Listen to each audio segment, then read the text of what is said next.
Bonjour à tous, donc aujourd'hui nous allons recevoir Bruno et on va parler de handicap, on va parler associatif et on va parler sourire pour les enfants. Bruno, bonjour. Merci de votre accueil. Donc je suis le fondateur et président de l'association Un espoir pour un sourire d'enfant. Cette association a été créée le 3 novembre 2018 sur le département du Loiret.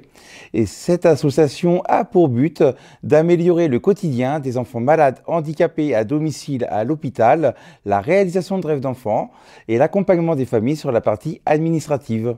Si on fait appel à vos services, à votre service de vos bénévoles, qu'est-ce qu'on peut espérer? Les bénévoles, en fait, sont là pour nous aider tout au long de l'année sur des actions que l'on fait, sur, par exemple, les tirelires de l'espoir, où on met les tirelires dans les commerçants, les gens qui vont acheter leur pain, mettent leurs petites pièces à l'intérieur. Ça nous permet d'avoir de la trésorerie. Mais également, sur la période de Noël, nous faisons les caddies d'espoir, où on est dans les hypermarchés pour récupérer des jouets neufs. Ces jouets neufs sont remis après dans les centres hospitaliers, tels que le centre hospitalier de Montluçon, sur lequel nous avons été présents l'année dernière. 350 jouets ont été donnés dans le service de pédiatrie et pour les services IME également et CCAS, et on a également donné des jouets auprès des écoles. Est-ce que vous avez des projets pour cette année en ces périodes un peu compliquées, ces périodes, on va dire, covidiennes? Quels sont les projets pour les enfants? Et surtout, je crois qu'on a parlé d'un projet pour les parents. Donc on a un projet qui nous tient particulièrement à cœur sur toutes les régions sur lesquelles l'association se trouve, puisqu'on est sur plusieurs départements. En l'occurrence, on est sur le département d'Allier pour le siège, nous sommes sur Tréteaux, et nous aimerions pouvoir avoir une structure pour pouvoir accueillir les familles.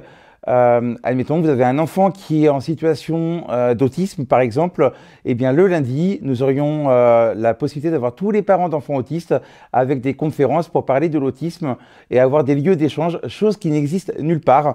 Donc on ne peut pas échanger et parler de la maladie et pour pouvoir permettre aux familles de pouvoir avancer dans le temps. C'est très très compliqué. Mais comment vous allez financer tout ça? Nous sommes en recherche donc de mécènes, de sponsors, de partenaires, d'élus qui puissent nous aider afin de nous permettre d'avoir une structure d'accueil, parce qu'aujourd'hui nous n'avons pas de structure d'accueil. On se déplace à domicile chez les gens pour remplir les documents.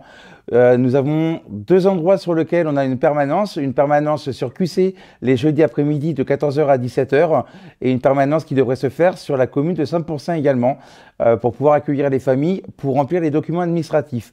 Sauf que nous, on n'a pas de structure, de lieu d'accueil pour pouvoir recevoir les familles et les enfants, pour pouvoir échanger sur cette partie-là. Donc nous aurions besoin d'un local tout simplement aménagé pour l'enfant et pour les familles, assez convivialement parlant, avec une cafetière pour pouvoir boire le café, dans un aspect d'échange et de convivialité avec les familles. Vous avez déjà œuvré sur l'hôpital de Montluçon, sur l'hôpital de Moulins. L'année dernière, nous avons été présents sur l'hôpital de Montluçon. On remercie d'ailleurs le service de pédiatrie de nous avoir accueillis. Alors, on a récolté 800 jouets. Sur ces 800 jouets, 350 jouets ont été remis dans le service pédiatrie, ce qui a permis aux enfants hospitalisés le soir de Noël de repartir avec des jouets neufs.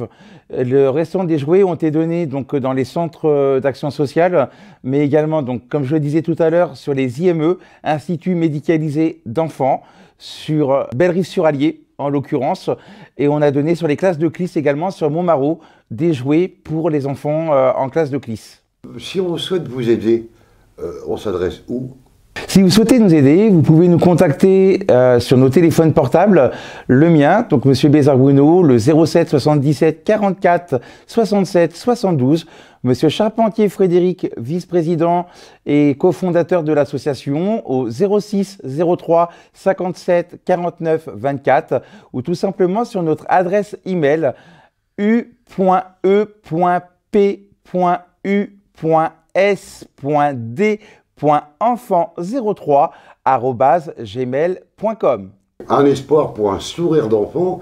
Donc si vous souhaitez faire sourire les enfants, donc n'hésitez pas à les contacter. On vous souhaite à tous une bonne soirée et à bientôt.